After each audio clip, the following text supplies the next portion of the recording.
Hello friends, नमस्कार and जय जगन्नाथ। मु आपणकर रोजालीन पुणी आसी एक सुंदर रेसिपी नहीं। प्रथम मो चैनल रोजालीन एसएस छोट किचन को आपन को बहुत बहुत स्वागत। आशा करी प्रभु जगन्नाथ कृपा आपण मैंने बहुत भलरे थे। मोर रेसिपी गुड़िक आपको जब भल लगुए ताले लाइक शेयर और सब्सक्राइब करनी। आज गोटे बढ़िया रेसिपी बनैकी देखिए। ये खाया को बहुत बढ़िया लगी था और देहपाई बहुत हेल्दी।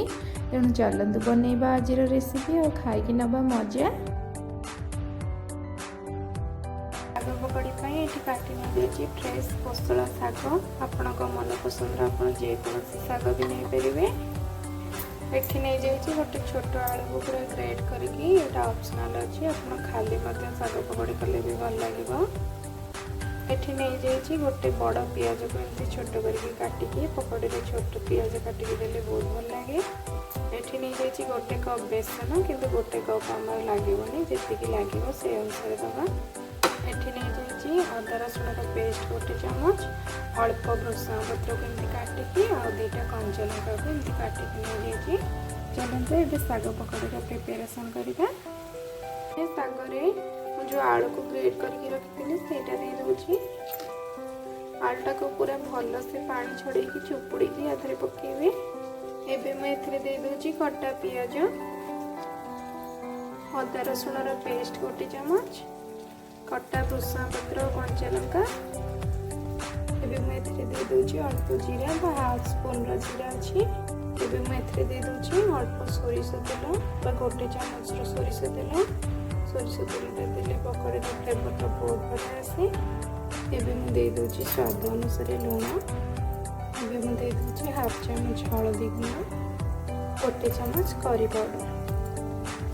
या भल भाव सबको मिसई नेबी। भल भाव गोल सबको एकाठी कर मिसई ने भलसे।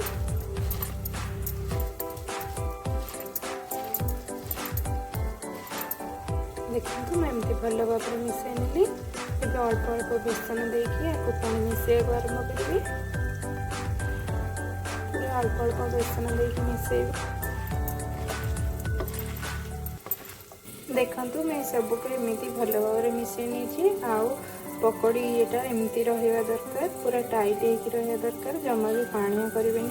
आउ पानी दरकार हेले देवे। पानी जमा एक्स्ट्रा ऐड करें कारण शागर बहुत पानी बाहरी थाए। एबे चलते कड़ाई रे तेल देके छाणीबा। पकड़ी छाणिया कड़ाई बसई तेल दे देछि। तेल को टिके गरम होगा छाड़देबा। तेल गरम हो आसलानी। एबे मैं शाग पकड़ी को दे दूछि एमती छोट छोट करके।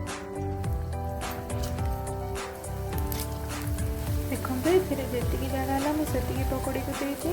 आपड़ भी ये नि छाणिया बहुत सुविधा हम और बहुत भल सीझी। एबे दुई साइड को गोल्डन ब्राउन करके फ्राए करनी।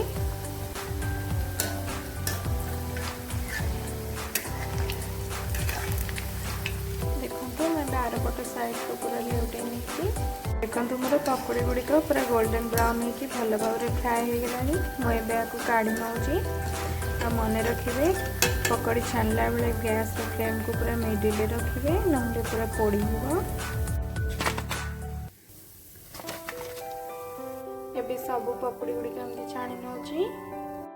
देखो ये सब शाग पकड़ी को छाणी नहीं। ये सुंदर देखा सह खाइबा को बहुत बढ़िया लगी थाए। मुझे टमाटो सॉस सह नहीं। आपड़ चाहिए कौन चटनी सह खाईपारे। टेस्ट बहुत बढ़िया लगे।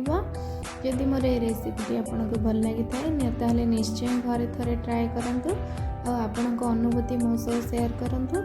मोर चैनल जदि नुआ अच्छा मो चैनल को सब्सक्राइब कर घंटी चिन्ह दबे ऑल रे क्लिक कर जहाँद्वारा कि मुझे जो वीडियो अपलोड करी सर्वप्रथम आपण पाखे पहुँची जावा। एतिक रहुछि। जय जगन्नाथ। पुणी आसबे एक नवा रेसिपी नहीं।